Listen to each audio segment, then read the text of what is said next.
Good morning, everybody. Welcome to this Landor Links event on transforming streets and spaces, safe and pleasant and practical pop-ups. It's part of their series of the Green Transport Recovery events. I'm Robert Huxford. I'm director of the Urban Design Group and a member of the Institution of Civil Engineers Municipal Expert Panel. So I'm your chair for this morning. We've got 4 brilliant speakers who will be giving 7-minute presentations. You'll have the opportunity to ask some questions. If you use the question box, which should be on your screen, pop in your questions there as the presentations go through, and we'll try to pose as many of them as possible at the end of the presentation sessions. And I'm told that even if we can't get round to your questions, the panelists will try to answer the questions after the event by whatever means. I'm sorry that the circumstances are such that we all appear to be alone with our computers, and there's no sense that there are actually nearly 200 people listening to this event and viewing it. So be assured that you're part of a community, and I'm sure if we could have met in a physical setting, we'd be having a good bit of networking, socializing, and a bonhomie. I'd just like to start the proceedings off by referring to the statutory guidance. It is statutory guidance, and that's different to ordinary guidance. And what it means is that local authorities are required to follow the path charted out by the guidance. They have liberty to deviate from it where the local authority judges that there is good reason to do so, but basically they don't have the freedom to take a substantially different course. So the essence is local authorities have to observe the guidance, and the guidance says measures introduced within weeks. So there's a great impetus to get on with this, and our speakers today are going to help us down that path. So may I take great pleasure in introducing Graham Grant, Head of Transport Investment at Newcastle City Council, to give the first presentation. Thank you very much, Graham.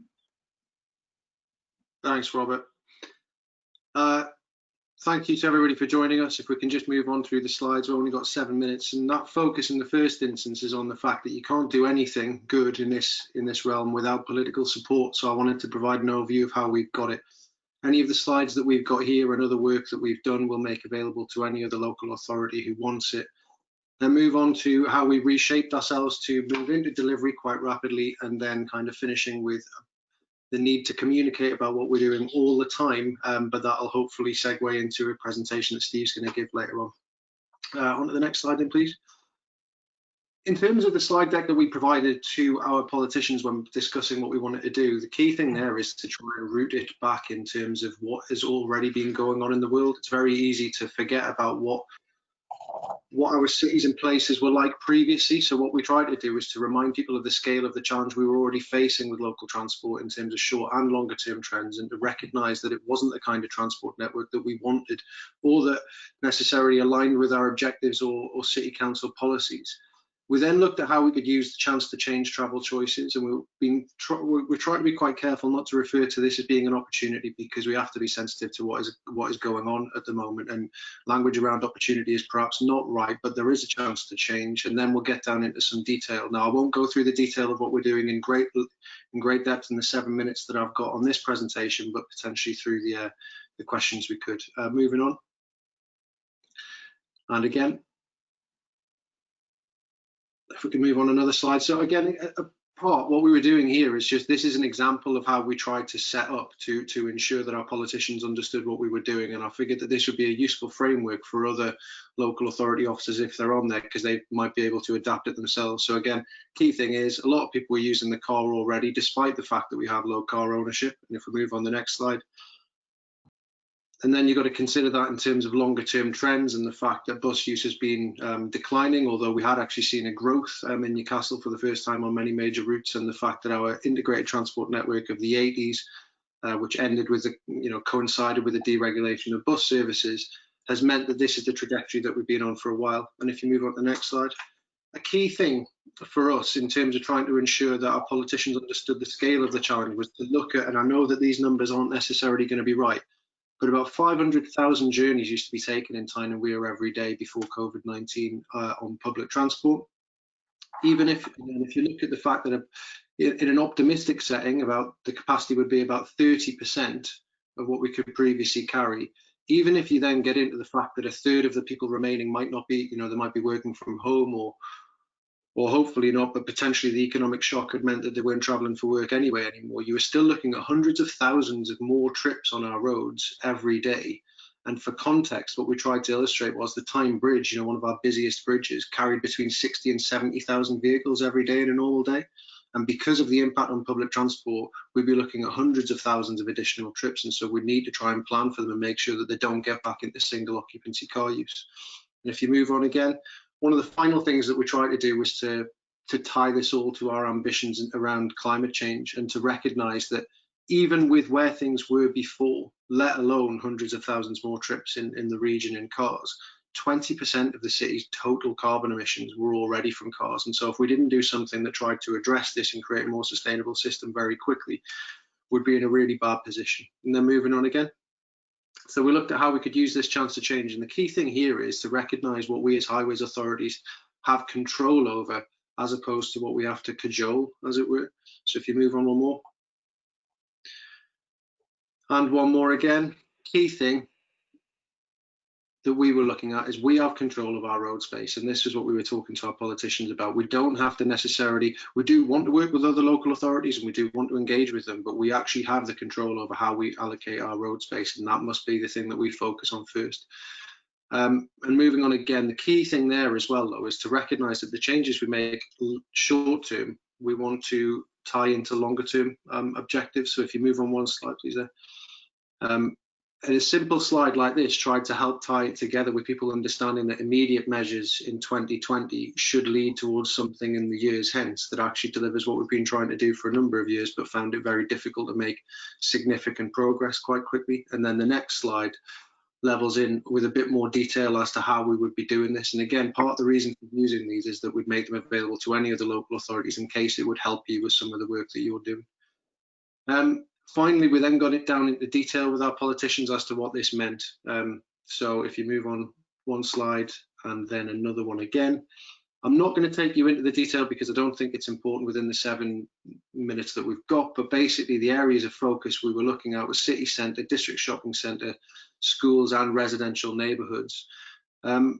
And if you move on one more slide, this will be similar to what other local authorities are doing. But what we have done is, in the short term, we've reorganised our entire division in transport to try and maximise our ability to deliver this. So we've got existing work programmes like our work on air quality and also housing infrastructure funds, strategic land release sites, and our business as usual programme in terms of schemes that were already on the ground. But other than that, we've basically split everything up into programmes, given a senior manager within the team individual responsibility for trying to progress those programmes, and then have coordination groups every week where we've got the key designers in the room and all of the senior managers, and trying to tie together what we need in terms of legal orders, mapping and monitoring, and then trying to create a business case development so that not only can you secure funding from the Emergency Active Travel Fund, but also bearing in mind things like transforming cities and so on. And that's one of the things that we've had to do really quickly. And it's led to a good sense of camaraderie between the teams, but also some elements of competitive spirit with people trying to outdo each other in terms of how fast they're getting through the work, because like many transport planners, I've never been this busy in my entire working career. One of the other things that we've had to then recognise is that we didn't have enough resource. So for example, with our corridors work, which includes district shopping centres, we've taken all of that design work and put consultancies on that. But that means that they've got a self-contained piece of work that they're looking at. If you move on one more slide, please. In the city centre, we're looking at more than 50 streets, and we've been mapping out what their existing constraints are. That's the first, port of call, making sure that we've got a framework for understanding exactly what our streets were doing already, and then working through a phased, this is the order in which we're going to do it. And some of our most high profile schemes that we're proposing, things like Grey Street that people might have seen, they're actually not going to come on board until the end of June, if not early July, on the basis that most of the shops there, or most of the services there, are actually bars and restaurants. So they don't need to be opened as quickly as others with non-essential retail. We've got many challenges with future licensing issues, and perhaps in terms of the detail we might get into how you have the interaction of traffic regulation orders, parking places orders, and countless other things, and that is quite difficult. And then final slide, another thing to bear in mind in terms of what we're doing is we've taken the guidance that Robert referred to, and that image in the bottom left hand corner is one of 14 slides where we've tried to establish this is the framework for different type of streets as to how we would manage it to create more space. And a key thing to try and link it all together, that's that image on the right with the green routes, is there is one missing, but basically that's where we see cycling in the city centre, for example, in the future. So if we don't see cycling being there in the future, we're not prioritising putting cycling in there for now, and instead the priority should be for people on foot. Trying to rush through this, the last slide is basically on communication, and a key thing in relation to this is the amount of communication that we've been doing. Some people who were on this webinar, if they are locally, they might think that they haven't been communicated with, but they might be some of the only people in the city who don't have WhatsApp groups whereby we're constantly trying to communicate with everybody about what we're doing, why we're doing it, and when things will come forward. And we also have to recognise that we won't get things right first time, but we're doing our level best, and so long as we continue to communicate with people about what we're doing and why, we're being given more slack than perhaps we would have otherwise been. A lot of webinars taking place. I've got another one with about 100 businesses in about an hour or two to look at the designs of some of our city centre streets, and we're trying to run webinars with some groups to inform the design, and then other webinars to basically tell people what's going on. And I think that that's a key thing to bear in mind in what you're asking and what you're telling. But in terms of how we're trying to dress our city and make the most of what we're trying to do here, Steve hopefully will pick that up in his presentation. And I look forward to the questions, and I'm sorry for speaking really fast, but I wanted to get through a lot. Thank you very much, Graham. That's a very impressive display of what the city has pulled together in a very short time. Not only that, local government receives 12 billion less per annum in funding than it did 10 years ago. And that translates to something like a greater than 40% reduction in the transport and highways budget. So it is truly impressive what local authorities are achieving. And I think one can take our hats off to them. A huge problem, as well as taking the public with us. And that's, I think, where Steve Connor, CEO of Creative Concern, comes in. Steve is going to talk about messaging and how the way we communicate with the public can make the difference between something they support as opposed to something they resist and protest against. So, Steve, it's over to you. Thank you very much.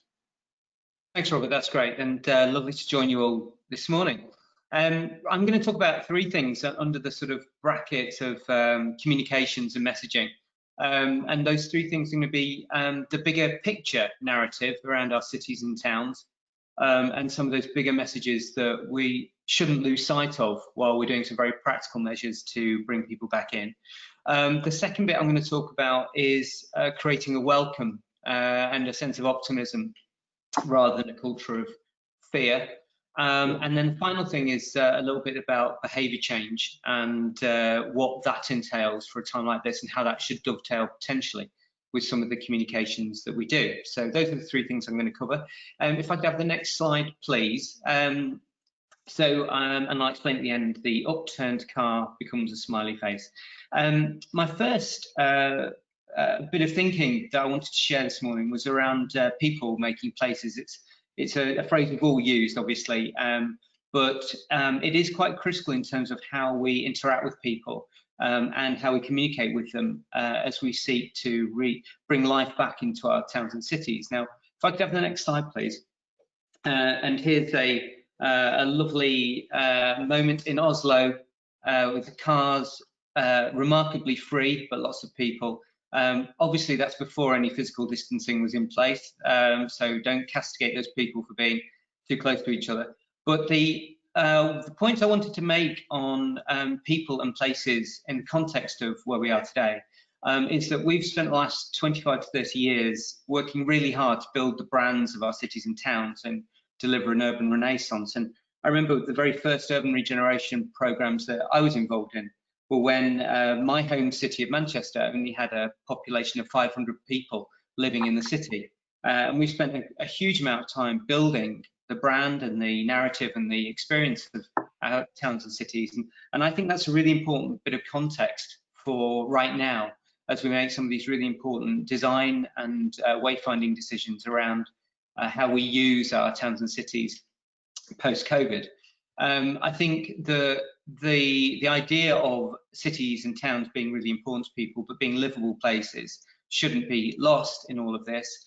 And then returning to part of what Graham talked about a moment ago, we have a situation now where we almost can, and quite a few cities are talking about a reset moment where we can look at our aspirations, particularly in terms of climate emergencies and getting cars more as a sort of occasional visitor rather than a guest of honor in our cities, as somebody called it. How can we start to move towards that and rebalance these places to make them more people friendly? So I think those narratives around cities are being important, they're livable places, and places where we can address the climate emergency are important. Now, if I could have the next slide, please. Now, what I wanted to cover really at the heart of this presentation was about the idea of a welcome rather than a culture of fear. And this is specifically what we're working with Graham and colleagues on in Newcastle, and what we're really focused on, myself and my team of writers and designers. How do we create a welcome that does the same messaging job that you'll see through slightly more fearful messaging? So if I could have the next slide, please. You can start to see this obviously already occurring. So you'll see some of the pop-up messaging that's already happening in our towns and cities. And certainly alongside the Emergency Active Travel Fund that's being deployed this week, and with decisions on that tomorrow, or applications for that tomorrow, we're going to see a lot more of this. And I think it is really important for us to consider what kind of environment we seek to create. So you'll see on the left there some very functional, very utilitarian messaging, but all of its sort of visual signifiers are about fear, danger, caution, and that, of course, all of that is important, and in no way would I take away the functionality of messaging and what it needs to deliver. But we can make efforts to be more playful, to use beauty and design better. So on the right-hand side are just some examples, both near and far, including some that we've worked on very recently, where we should explore whether we can get the messaging right, get it as direct as it needs to be, but work with tone of voice, colour, typefaces to create a more sort of tactical, urban and people-friendly system of messaging as we seek to bring people back into our towns and cities. I think this is really important as well, because it's not just me as a sort of somebody who obviously works on design all day, every day. So you might say, yes, of course, he'd say it needs to be beautiful and designed well, and that's his job. But psychologically, people will respond just as positively to optimistic and well-designed playful signage as they will to something that shrieks danger at them. And I would say if we overdo the messaging around danger, we'll shut people down. Final point I wanted to make is on the next slide. If you don't mind moving on, that'd be great. Is people can change, and they often do. So if we move to the final slide, and then I'll close. If you look at behaviour change in towns and cities, there are sort of 4 basic stages to it: getting over habits, breaking down social norms, plugging deficits in knowledge, and then getting rid of objective barriers to behaviour change. And this is the final bit of the mix for me on comms, which is the crisis pandemic has reduced habitual barriers. It has shifted social norms. So virtually half of the barriers to radical behaviour change have been taken away. And that is the opportunity and the chance that Graham was talking about earlier that we can grasp. Thank you very much. And again, I motored through just as quickly as Graham did, but over to you, Robert.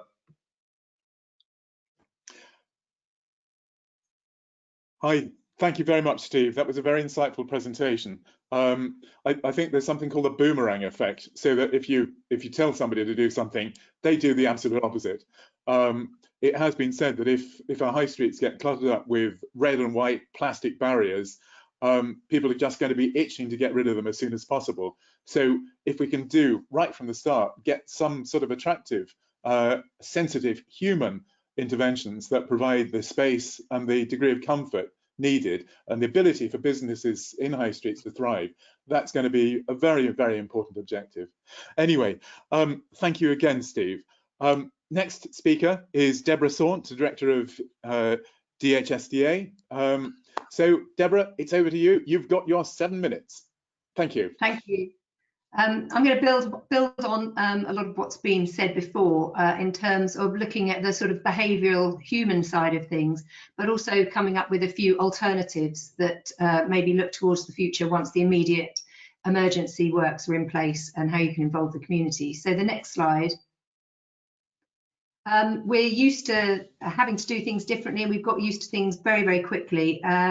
And we're now going to see an extension to that. And I think it's to take people on the journey with that change, because I think as the sense of the pandemic easing, it might be difficult for people to adjust to sort of new requirements that we're going to place upon them, particularly as retail opens. Next slide. Again, this is just a snapshot of some of the images that we've seen before, ranging from the very, very lightweight through to the heavier and clunky. There's been sort of changes in approach from maybe the flimsy barriers on the left in the middle are no longer seen as appropriate, and things are getting more sort of structured. Equally, we're getting responses from community groups who want to see more colour, more greenery, and perhaps the bottom slides are the best in terms of explaining work that's been going on in New Zealand on either side, brightly coloured streets, but most importantly, the extension at the same level with pavements in Auckland. Really important for access for all and disability, if you were listening to the radio this morning, that was a key point. And then in Brixton, where some very effective works have been put in and celebrated by TfL. Next slide. So we've been looking at recording people on the ground and seeing what these do. So you can see the signs, where are they, and are they actually causing an obstruction?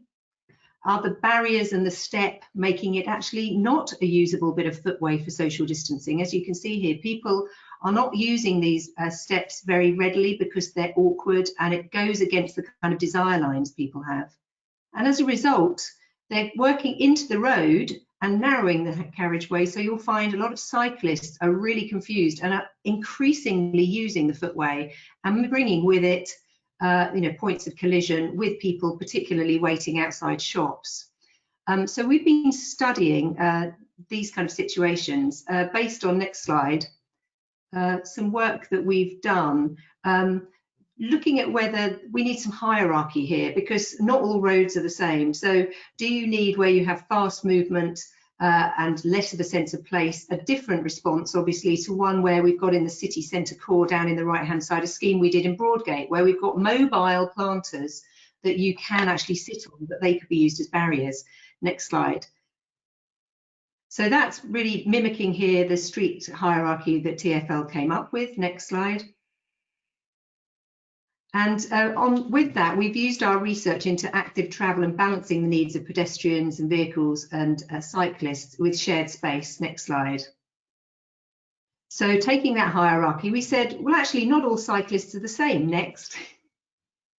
So if you look at the cyclist behaviour, you might think of the mammals, as they're called, in the top right, very fast, enjoying segregated infrastructure, right through to the people that are more like me down in the bottom right. Next slide. And with it, when you look at different areas where formal segregated infrastructure has been put in, it does attract just one type of user, as you can see on the left. Whereas if you have a more pedestrian blend of cycle, hierarchy and pedestrian and vehicle, you get more of a mix of cyclists. And next slide, you also make life easier. The way that things change over the day. Things are busy, things are quiet. How does your design respond to that? Next slide.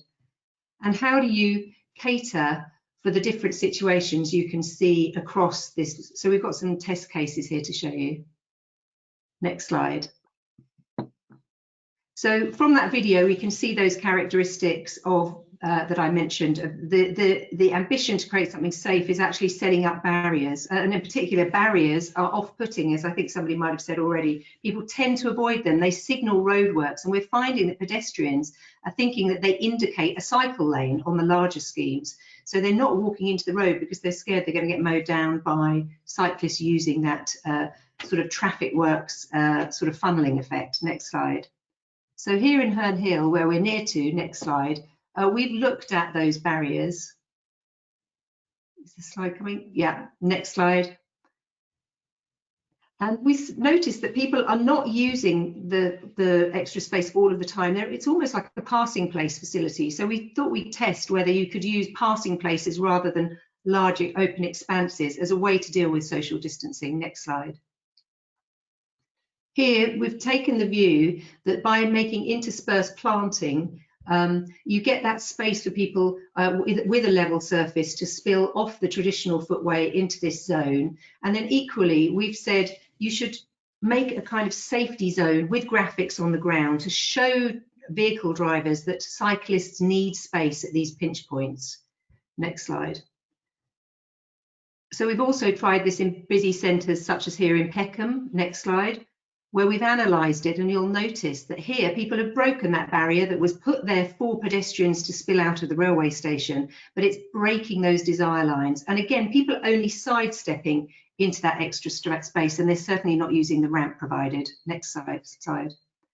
So again, a similar approach, maybe interspersed barriers made with the community, engaging local people in the design, something very simple.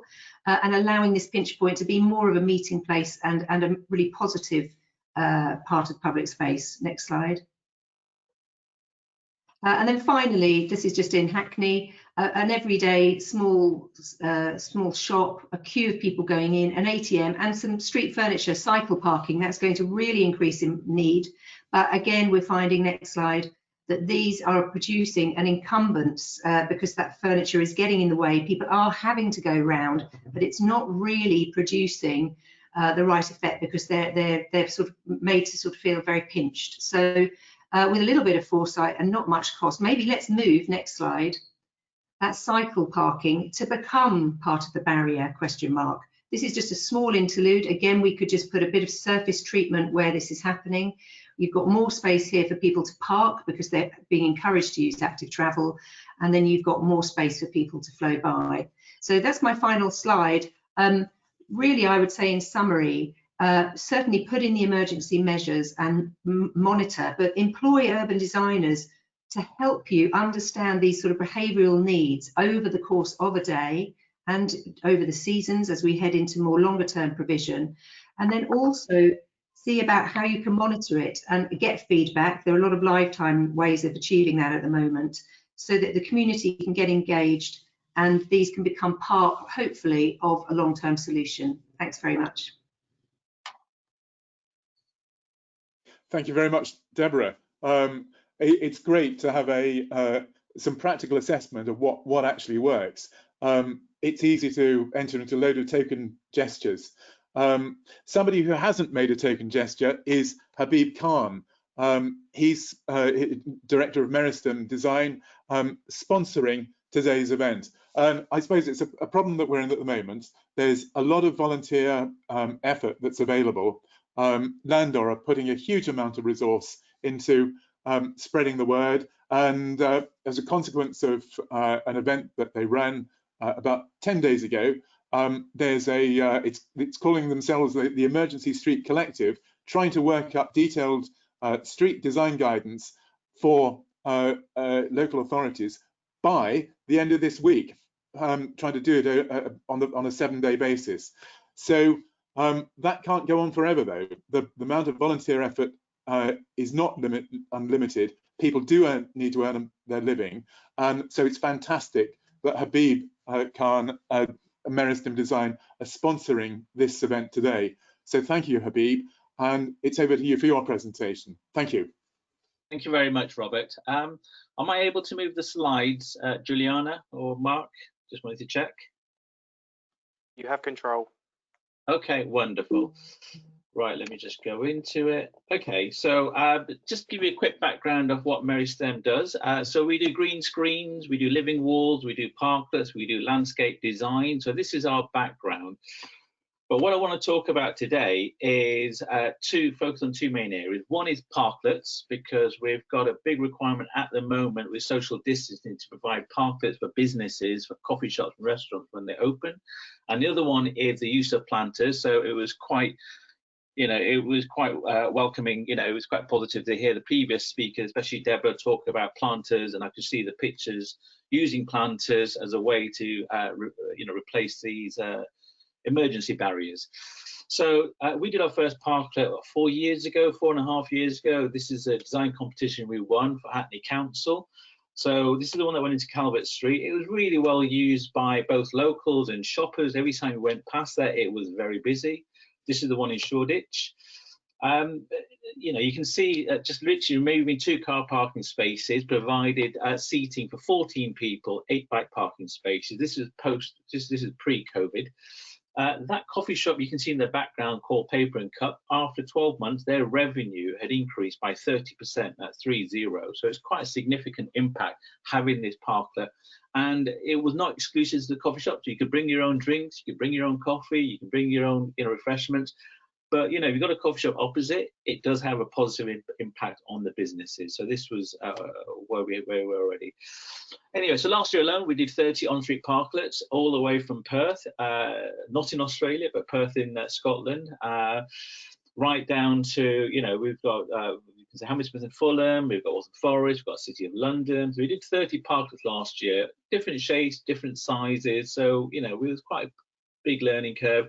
You know, we won awards for our parklets, so we've been quite busy doing that. But one of our parklets, this is the one on High Street, Kensington, we were asked by the council to use perspex screens. So you can see the perspex screens there to divide the road from the parklet. They wanted to shield the wind and the noise and the pollution. So this was done last year, so we put that in. Another parklet here, so we've had parklets outside coffee shops already. So there is a coffee shop to the right of this, and what they used to do during the day is bring their own tables and chairs out and use the parklet. And we had 8 bike parking spaces as well attached to the end of this parklet. This is the parklet in Waltham Forest. So this is outside a bar, and what was happening is the bar would put their own tables and chairs out and use it as an extension of their premises. So we were already kind of in this area already before the current COVID crisis struck. So we thought, why not reposition the perspex screens to provide a safe distance between groups of people who would come and use the parklets. The idea was that you'd be on one group here, it could be 2, 4, 6 people, and they would be divided between each other. So each of these booths, it's outdoor booths, would have a perspex screen between them. We'd have pre-grown, so these are screens that have been growing for the last 3-4 years. I'll show you pictures later. And so you would actually see the greenery, but in between the greenery, there would actually be a perspex screen to try and prevent contagion. So you have some form of barrier between a group of people here and the group next to you. So this particular parklet here of 10 meters by 2 meters had 5 booths. You can actually have 30 covers, so 30 covers for one business. So it's quite a significant amount of space, because obviously they're going to lose a space inside. So yeah, I mean, you can put your own plants on there as well. In the middle, you can put your own seating covers. So you can see the layout. We're quite flexible. We design everything ourselves. We design it, we build it in our warehouse in Cobham. So, you know, we can do it to any kind of design. We've had a conversation. We've been talking to Fuller's, the brewery, and they're interested in using our parkers outside their pub. So that's a very promising dialogue. This is another layout. This allows the businesses to put their own tables and chairs out. So you still keep the segregation between the different booths, between the 2 different, zones. So moving on, this is the one with the balustrade. So it kind of keeps the cost down. We're trying to keep the cost down for the parklets so the businesses can actually, afford it. There's a lot of match funding going on. We have actually got our first parklet going in. This is the first parklet we've got going into Redbridge. So again, it's zoned out. So you've got 2 meters between each groups of people, including the bike parking at the end. The other area I wanted to talk about is planters. We've installed about 300 planters in the last 2.5 weeks, so we've been super busy. We even installed the space distancing COVID signs and the road closed signs. So what's happening, this is the ones that went into Croydon. They created 30 low emission neighbourhoods immediately by cutting out rat runs. Find a pinch point, put the planters in, and that would then create a whole 8 neighbourhoods where only the locals would be using the roads. And it had a dramatic drop on the actual amount of traffic. This is Prince Street in Lewisham. This was before we put our modal filters in. This is actually pre-COVID, so this is what it looked like before. It was a rat run. It often had accidents and cars over crashing into each other. This is the same street after we put the planters in. So literally just putting the planters that block the street changed the whole makeup and atmosphere. There is some very large planters, so we make sure there are space for the cyclists to cycle through the planters. We were talking before about having communities adopt the planters, so it's great wherever possible. We work with local community groups. This is we work with local artists. There's a local artist in Hackney. She wanted to paint the planters, so that's fantastic. They take ownership of them. These are the ones under the Hammersmith A4 fly under. These are very large ones. We've actually put the signposts in here, so again it reduces street clutter. So otherwise you get a company in to to dig up the ground, put the posts in, but this is all combined into one. We plant them ourselves, so we have a very good range of base planting. We've got some of the planters have got trees like olive trees and silver birch going in. These are the very large ones. You can see it going into a tunnel here. There's 1.5 meters with a tree in it. Such a distance going on there. This is the other one in the A4 fly under. The reason we want to talk about this one is that on the left hand side you can see the pre-grown hedges that we install in there, and you can see the effect it has on the leaves. So this is before and after we do our maintenance. Those leaves are filthy with the pollution from brakes and dust and tires, so it does capture 40% of the pollution from the road to where the people are, the cyclists. And this is a new product we've been asked to do. So we're starting off with rolling these out of the hospitals in London. So we've got St Bart's Hospital. We're working with Will Norman's office to put them outside the NHS Trust to allow the key workers to park their bikes outside. We can also retrofit these onto the plants that go onto the street, so they double up both as modal filters and pop-up bike parking facilities. But yeah, we can also put them in as pop-up pavement widening requirements, and we can also use them as cycle lanes. Wonderful. I think that's about it. Contact details here. If anybody wants more information or prices, give us a call. We have a 1 week lead time at the moment now, so we can get them into the street very quickly.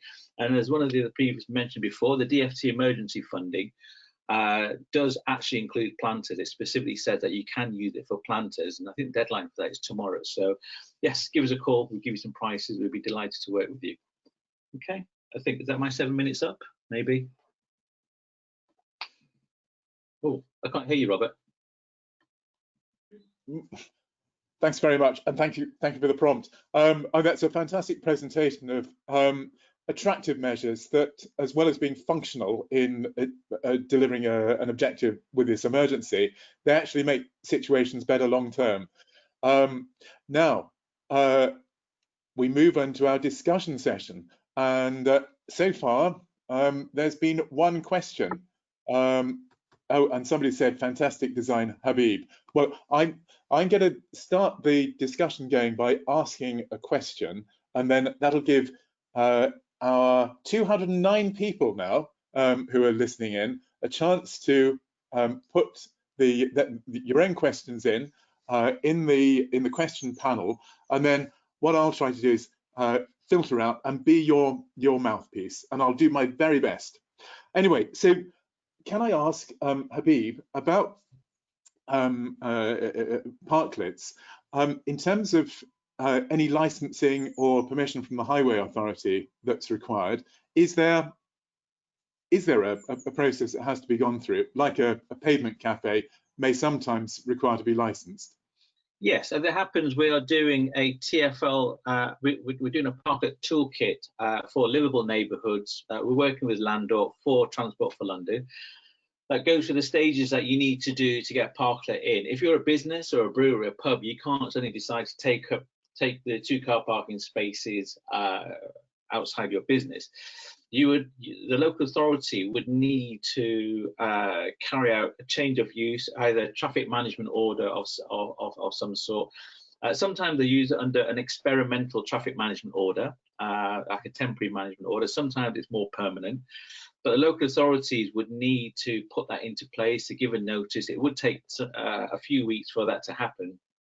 They suspend the bays, they change the use, then we come on site and we change, we put a parklet in.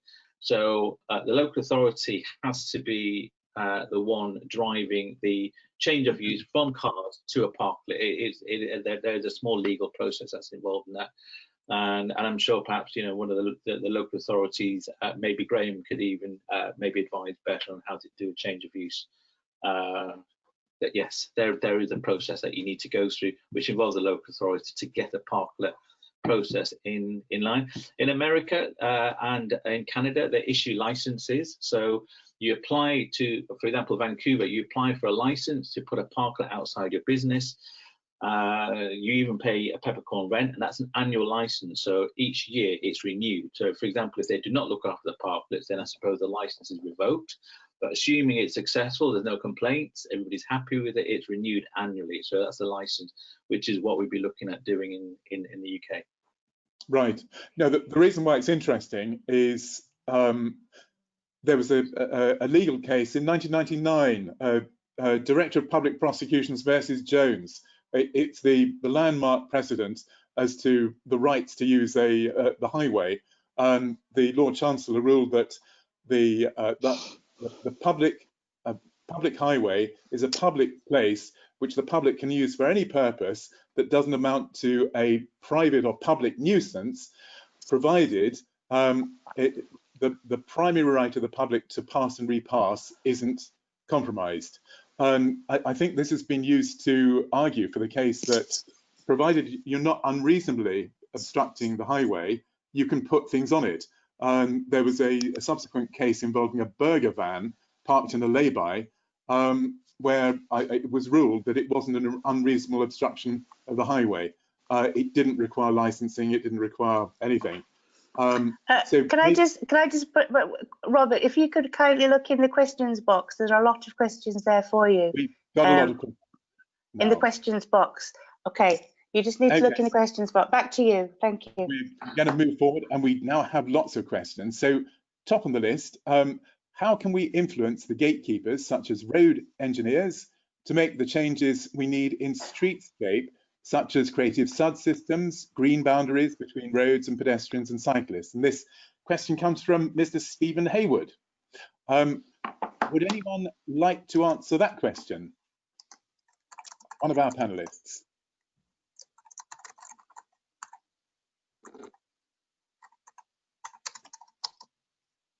Deborah is going to try to answer, I think. I think the appetite is there, certainly from the local authorities that we're working with. There's a huge urge, and there's quite often in your local plan there are incentivized targets to hit additional greening, additional tree planting.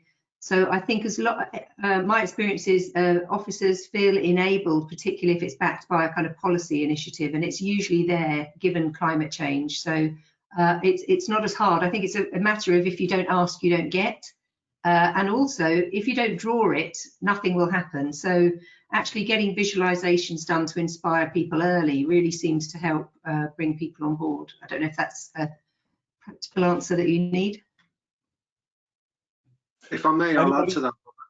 I think people shouldn't consider it likely that we'll deliver this type of thing in the first phase of the response to this. But the key thing there is, one of the things that we're considering is what do you do with the space once you've proven that you don't need it for road space anymore? And looking at that on the basis of schemes we've already delivered, we took out a section of road in Newcastle city centre and just put temporary use in, but that's taken out about 3 lanes of traffic previously. And then it's a question of, well, what can you put in on top, as Deborah said, in terms of more sustainable creation, you know, suds and things like that. But I don't think people should think that they're going to get that in the first phase. It's about using the connections you can create with people for phases 2 and 3. Thank you very much. Now a question from Sarah Gayton. How are you going to ensure that streets, roads and spaces are pleasant, practical and accessible for disabled people, including blind and partially sighted people, as we go forward? anyone like to answer that one? So we've got the Equality Act 2010 and the Public Sector Equality Duty. If I may, I'll lead, and then it's going to be really challenging, I think, is the first thing to say, and we need to hold our hands up and recognise that. We're trying to work with the likes of our local disability forum to find out what they need and where they need it, but equally, say for example, the design of, we've got a pedestrianised street and we're looking at how do you manage queuing, because the amount of queuing that's going to be required for some of these shops, and if you put it in the middle, it means that, you know, people with visual impairments still have the opportunity for tapping against the buildings as they walk up, but then it becomes a lot more unwieldy in terms of how do you actually manage the queues.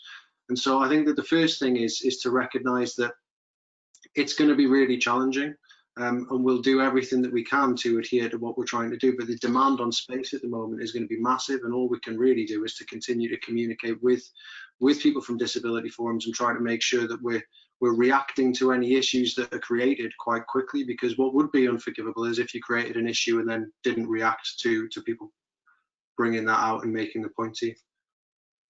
Yeah, I think that's a very good, it's going to be tremendously difficult. But one of the primary objectives is to keep local businesses in business. If they cease to be in business, there won't be places for people, blind, disabled people to go to, full stop. So we're really in between a rock and a hard place here. A question from Jane Bridge. The welcoming distancing messages, can you provide detail on where we can find these to share quickly with others? Now, I wonder whether Jane here is referring to the Department for Transport distancing messages, or alternatively, the elegant distancing that was, I think, illustrated by Steve. Yeah, certainly, Robert.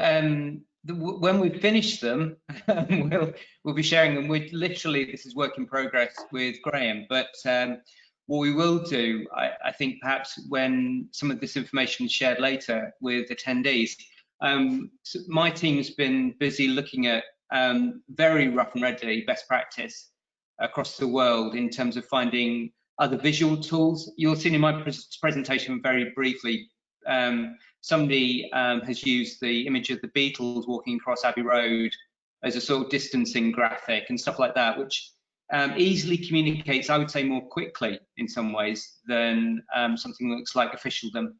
So there are some really good examples out there, and we're hoping to develop some of them with Graham and colleagues in Newcastle, so they can deploy them really quickly.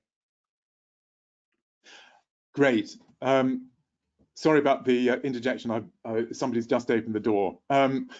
Anyway, just to agree with Steve, a question here from David McKenna. Just to agree with Steve on fear, people are currently very, very anxious, so we need to calm them down and raise their spirits. The orange and white barriers are the design language of the racetrack and will encourage higher speed driving. Would somebody like to comment on this one? And it rather reflects possibly the perspective offered in Money for Streets. Well, one of the sorry. Did you? Go ahead.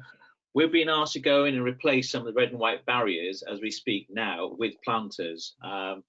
And I've been having conversations with people who design cycle lanes, specifically Brian Deegan. I had a conversation with him a couple of weeks ago to say how can they be used as pop-up bike lanes. But yeah, so we are looking at quite a few stretches of barriers, using the red and white kind of plastic barriers and replacing them with planters. And for example, you can have them intermediately, so you can have up to 20 meters between the planters, and it's a much softer, it's a much nicer, softer barrier. And as you said, the temporary red and white barriers are great for emergencies or roadworks or something, but not really for an intermediate or long-term solution. So we are working on them with a couple of local authorities ourselves. Sorry, Deborah, you.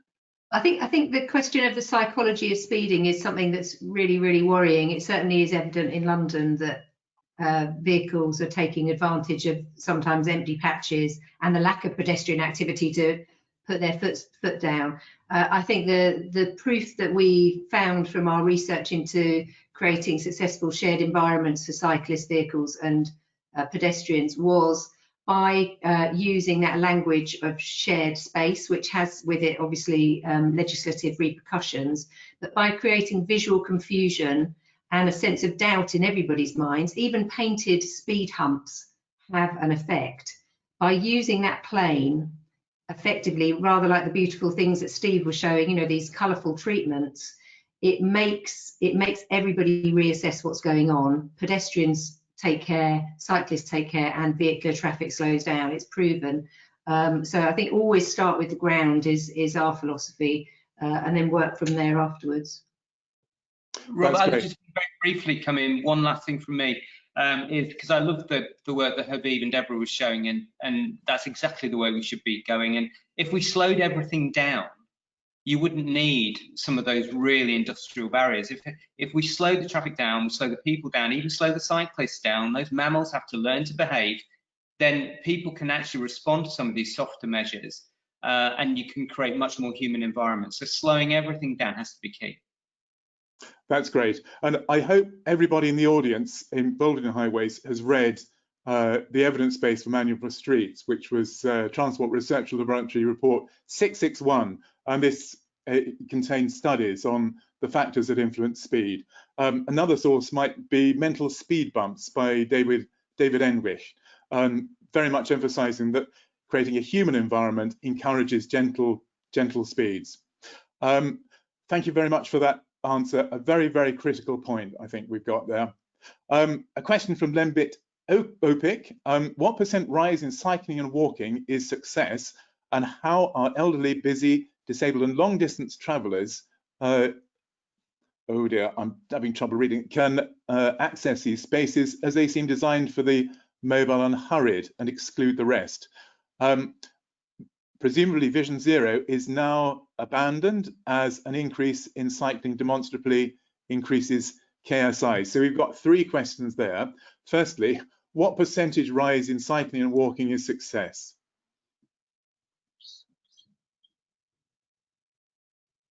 Anyone like to offer an answer with that one? I'll happily come in with an extreme answer, which is as much as we can possibly get until it's the primary mode of transport in our urban centres. Yeah. Really. So I think we should. We saw last week. I don't have the stats for Newcastle, Graham may, but last week for Greater Manchester we saw a 42% increase in cycling. Just last week. So it's from a very low base, obviously. But it is quite phenomenal. So I think it is a chance, not an opportunity. I think Graham was right on language earlier, to see a really big increase if we can. Yeah, I think the percentage increase is not the measure of success. The measure of success is whether we've got a successful transport system that can support the operation of a town or a city. And as you say, if it's a low percentage base, if only 1% of people are cycling, 100% increase takes us to 2%. That's peanuts. So the next question was, how are elderly, busy, disabled and long distance travellers able to access these spaces? I think we've sort of covered that in the earlier question about the public sector equality. So let's go on to Vision Zero. Is Vision Zero now abandoned? Or is this still an objective that we're going to try to aim for in the long term? And Vision Zero, for those who don't know about Vision Zero, it's a campaign that there should be no serious injuries or fatal injuries on our roads. That's the objective. I think I can come in on some of the challenges of a massive increase in cycling that you might see, and the concomitant risks that go with it in terms of pedestrians and cycle conflict. I've spent many years working on the West End project in Camden, where Tottenham Court Road, Gower Street, a kind of racetrack of one-way traffic, has been changed into a network of streets. And I think one of the things to look at when you do have city centres where you might be getting large numbers of cyclists coming in, if you overly segregate, the speed will go up on those cycle superhighways that you're creating, and with it you will get conflict between pedestrian desire lines and with the cyclist moving at speed. So the tactics we adopted after consultation with cycling campaign groups was to look at a kind of grid of cycle-friendly streets rather than just looking at green lines. So, you know, if you look at official cycle routes, they're not actually the routes that lots of people take. So you can go to things like Strava and look at the real routes that people are taking and look to distribute those routes. So I think you need to have a sort of nuanced approach to that. That project is a good example of where a city centre, you know, city centre was detuned in terms of lots of vehicles and trying to diffuse those kind of conflicts. That's great. Thank you very much. I just thought that the success is almost related to how many older people feel that they can actually ride a bike in some respects, because once the infrastructure is designed sufficiently that the older people and, you know, kids can safely get around, it's the Danish 8-80, and that's really what we should be measuring success by, because I think as one of our politicians put it, when people reach for their bike instead of their car keys, that's when you know that you've got infrastructure that's going to work, and that will in turn address the other points that have been made around KSIs and injuries and so on. It's all interconnected, as we all know. Yeah.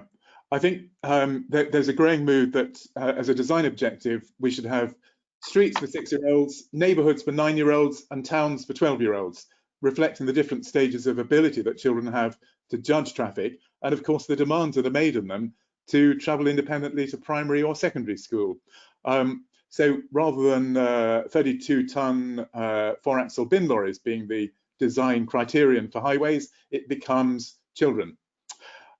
Anyway, what's next? What happens when playfulness rubs up against legislation? DFT won't currently allow implied zebras that look like zebras. Shouldn't we be much clearer when it comes to safety, even at the price of artistry and ambiguity? And the question comes from Andrew Ross. And I think it's correct to say that it's not true that the DFT won't currently allow implied zebras. It's just that implied zebras have no legal significance. The Highway Authority is the Highway Authority, and they can do what the hell they like. Anyone somebody who represents the Highway Authority, I think I'll come in on that just briefly. There is an element of that, but we do have to work within the frameworks that we've got, and as Habib was pointing out, even things like getting pavement licenses in place is very challenging within the timescales that businesses want us to do this in. You know, they've got to have full planning permission that requires consultation. They've then got to have licensing permission. They've then got to have highways permission.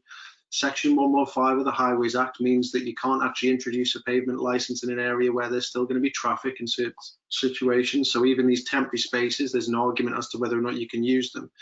What we've been saying to government, and I think this applies to things like implied zebras as well, is that so long as we feel supported, and there is the, you know, the statutory guidance that they put out in many respects didn't change a huge amount. It gave a very supporting narrative, but didn't actually change the legislation that sit behind it.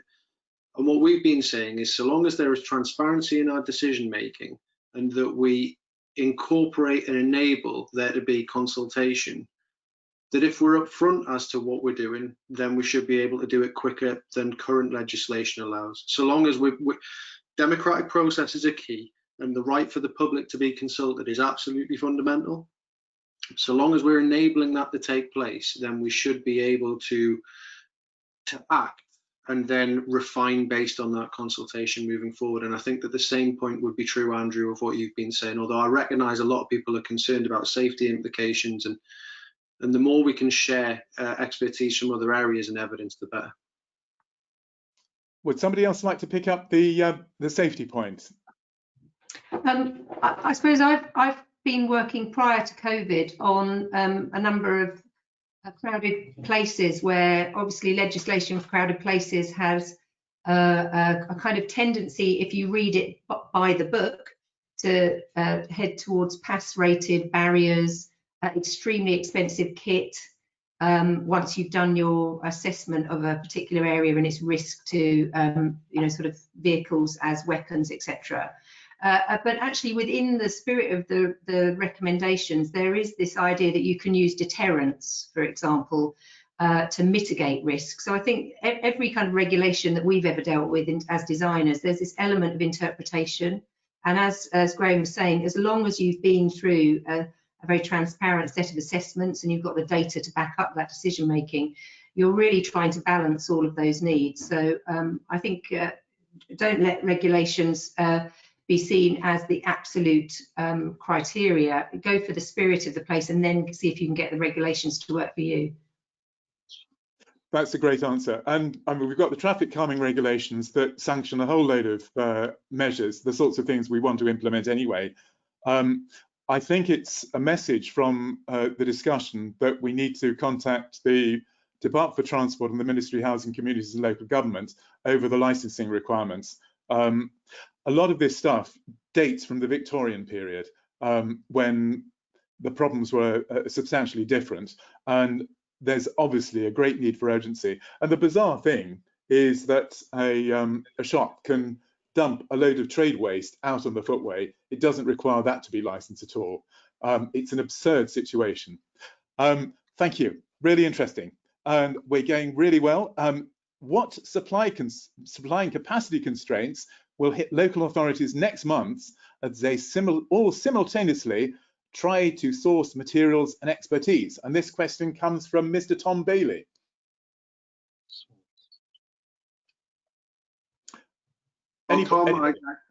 Obviously, we'll all be struggling to get the type of services that you offer in terms of the street systems and things like that. That's one thing, but monitoring and evaluation is going to be key both before and after to try and improve the effectiveness of this. And I think that is a difficult thing to consider when you're moving so quickly as to how you can, as quickly as possible, get information together. So I know I was being a bit glib, Tom, but actually some of the stuff that you offer will be constrained. Furthermore, we have been having conversations, as Robert says, with MHCLG and DFT about things like pop-up barriers and traffic cylinders. The likes of ReadyWeld and other such companies are going to be doing really significant business in the coming months. And I think that one of the things that we're all trying to do, we in the Northeast, for example, are trying to band together to place significant numbers of orders to increase our buying power and then share it out as and when needed. That's the kind of thing, because also it's going to be more cost effective for people's public money than putting out traffic management cones for months and months and months on end, but they'll be an issue too. Furthermore, things like, well, PPE is massively geared up, but we will require some PPE for things like city hosts who we're trying to put out in and around the city. But in the most part, things like planters and traffic cylinders and cones and things like that. And has anybody had experience with innovative, radical, alternative ways of dealing with some of these issues? Unusual materials, spun concrete serve pipes, that sort of stuff. A very little one for me. One very innovative material is humans. So I think one thing that will be interesting in some towns and cities where you've got things like business improvement districts, where they have welcome host programs and sort of stewards in urban areas, is can we repurpose some of these people that help people navigate around our towns and cities to assist in the system? So not without being, I wasn't being flippant, I think humans are part of the solution as well as hard measures as well. Right, somebody's raised a question about it'd be great to have access to these slides and permission to use images. Well, and the answer is all slides and the event recording will be made available after the event. So that's an easy one to answer. From Andrew Russ, I think is his second question. Cyclists hate sharing with pedestrians. Pedestrians, particularly the blind and elderly, hate sharing with cyclists. Shouldn't we be listening to end users' wants? Shouldn't we? Yeah. Any thoughts about that one? Well, I always say that the street is a battlefield. It doesn't matter who's on it. There's usually conflict. I think the main thing is when I talk about pedestrians and cyclists sharing, I definitely am talking about having a strong curb line. I really believe in the curb. Having had children, as many of us have had, you need to know that there, and also with disability, etc., you need to know that there are safe routes for pedestrians. I think the kind of sharing we're looking at are where you have, you know, those kind of softened edges, is where just a 30mm curb, the use of a good surface treatment and meridian strips, to enable those easy desire lines to be kept. I'm not sort of looking at an exhibition road situation. I use exhibition road very often. It is far too difficult. It's difficult for every mode on that street, and it's not something I personally recommend. So I think to look at it as a binary is not very helpful, though. That you have to understand, just as I try to explain with that grid, there are many types of cyclists, there are many types of pedestrian, and there are many types of drivers of vehicles too. I mean, the culture of courtesy in London, I'm sorry I'm always talking about that, but that's where I'm based, is such that taxis used to be, you know, terrible, buses were terrible, they're now fantastic. Courtesy has returned to the streets. So I think I refuse to think there's a binary good answer or bad answer on that. And may I ask Steve, you mentioned in your presentation the importance to build, I think, brand loyalty. Is there, and carrying forward Deborah's notion that the street is a battlefield, is there some sort of sense of community that has been developing over this lockdown period that can be fostered in the way we design and message? Yes, very much so. I think, sorry about that. I completely agree. I think the idea, it was really interesting. If you take a few steps back, we went into 2020 with lots of narratives around us being a divided nation, and that there were culture wars going on. And just a few months on, you know, we're all clapping for carers and have rainbows in our windows. And I think, you know, we've moved on hugely. And I think we should be leveraging that sort of us, not me factor in messaging around some of this, and including conflict between cyclists, walkers, and so people on bikes or people walking, to use the correct language. We should be managing some of that through this idea that we have a contract with each other, a social contract. Yeah, so I think it's a very good point, Robert, that we can play on that idea of community to get some of this right.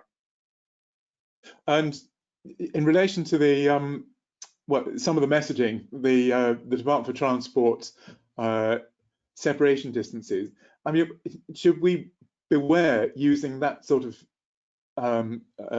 signs in high street? Can they have a contrary effect? Well, certainly from my perspective, some of the signs that I've seen are quite aggressive, and I think we've all seen lots of social distancing, physical distancing messaging already, so we don't need to learn much more about all of that. So you ask yourself, what are you trying to achieve through extremely aggressive messaging? So I'm not a huge fan of certainly the official ones that have been put out. There is also an issue, if you look at the psychology of the way people respond to visual messaging, is that they get a certain messaging blindness after a while. So if you have particularly digital screens, people start to stop seeing them after 2 weeks or so. So I think if you do something more playful and more engaging, it will work well. And going back to the brand loyalty position, all of these aspects, all of these little touch points are all part of building the brand we recognize in a place. And if we identify with the place, we're more likely to want to be part of making it a better place. So we should take all these things a little bit more seriously. That's great. Thank you very much. We've got 6 more minutes.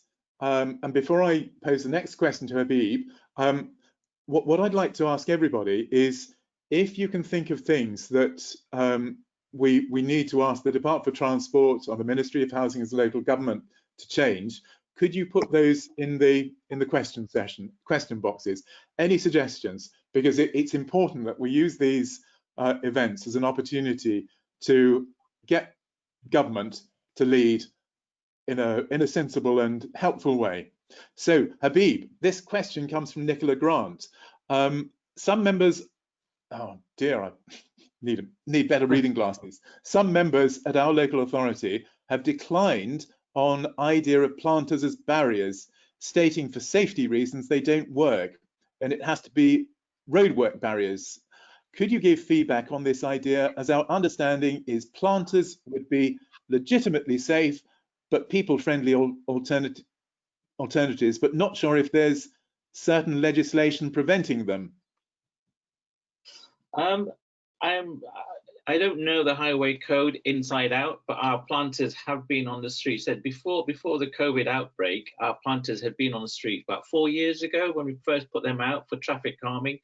You know, I think Deborah was talking about Exhibition Road and the shared space, and you know, one of our local authority clients had a shared space in their authority, and they just thought, you know, the cars would slow down and they would mingle with the people who were on there. So there's no curbstone, there's no road, there's no delineation.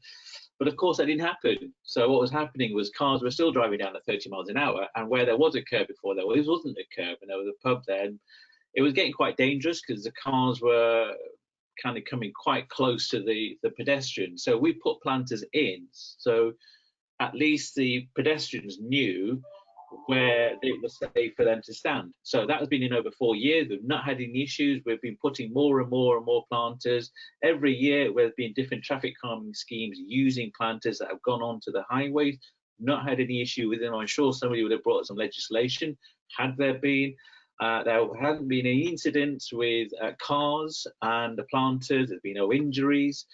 So yeah, at the moment now, because of the COVID-19, I think obviously it accelerated, you know, our guys, whereas we used to have one full-time team making planters, we now have 3 full-time teams making planters. But we always made planters to go onto the road for traffic calming, for schemes, you know, for modal filters. This is not new. You know, some London local authorities have been using modal filters instead of segregated cycle lanes for many, many years. So again, using the planters for modal filters is not new.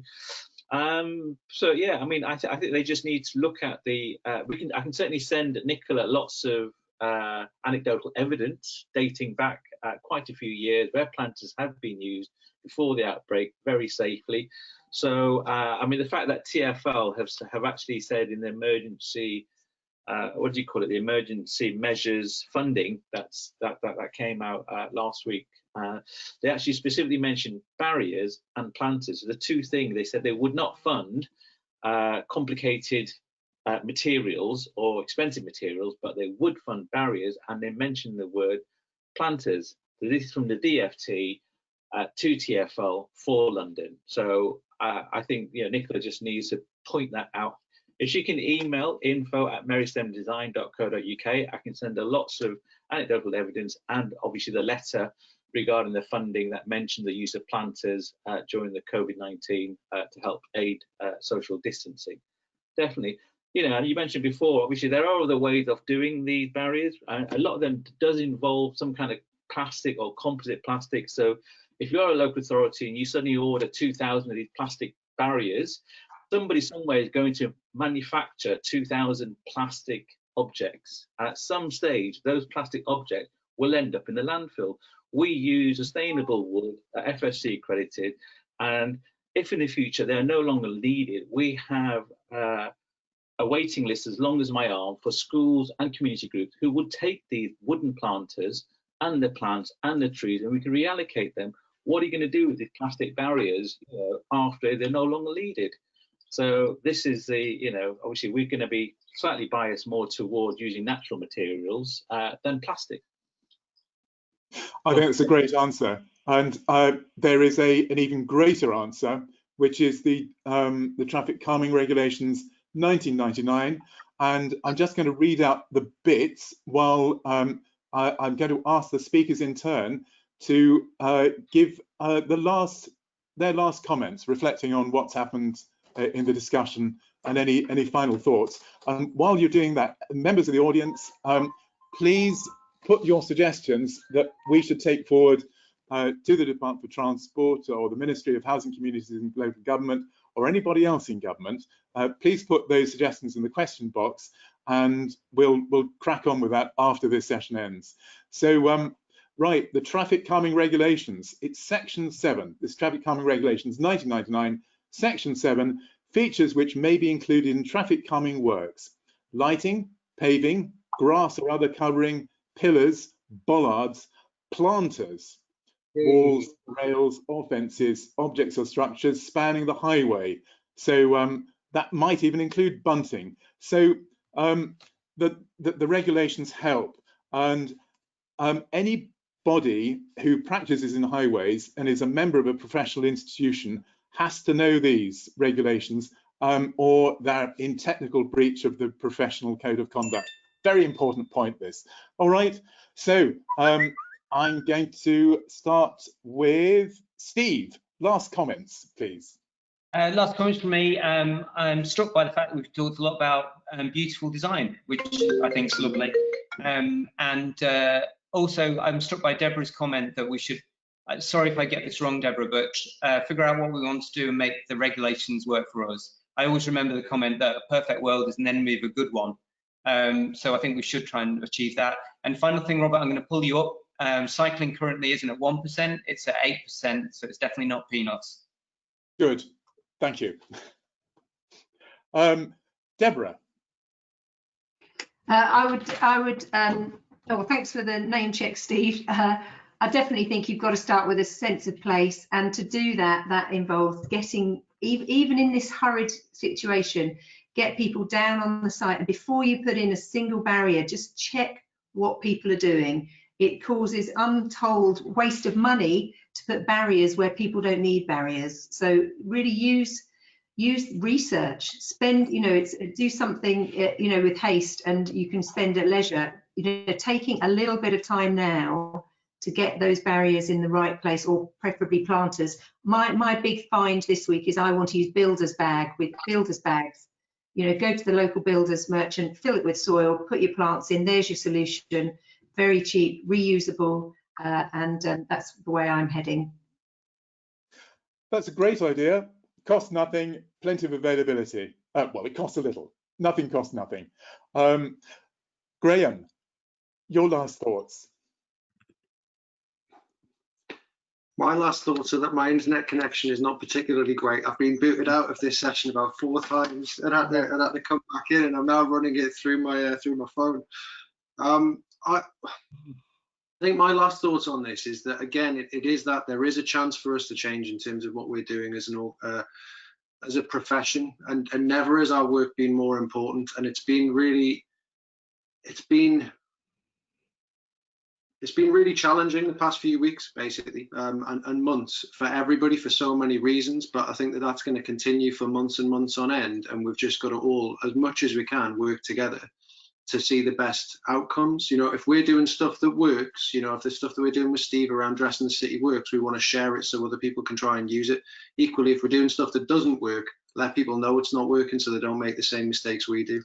And I think one of the things that we all have to recognize is that previously it's been very difficult to get road space reallocation schemes done, over a number of years.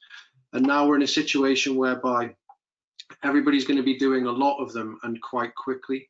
And I think that we just need to work together to try and make the most of it, and make sure that these things work, and also support each other as a profession through the kickback that will inevitably come, particularly when people start getting back into their cars and stop being on their bikes and walking, unless we can try and enable them to keep it up. Great, thank you very much. And Habib. Our motto, it's on all of our website, on our literature, is, we're on a mission to turn the grey green. So this is the perfect opportunity to add greenery, plants, trees, shrubs onto the highway that was not there before. On our parklets, we always put pollinating plants. Even on the planters that we put on the road, we put plants that attract pollinating insects to it. And it's amazing that so many of our planters have been adopted by local gardening groups, by local communities, by local artists. They paint them, they look after them, they nurture them. You wouldn't do that with a plastic bollard. You wouldn't adopt it. So this is, this is an opportunity to really kind of add some greenery back onto our streets. And it's a softer environment. It's a more pleasant environment.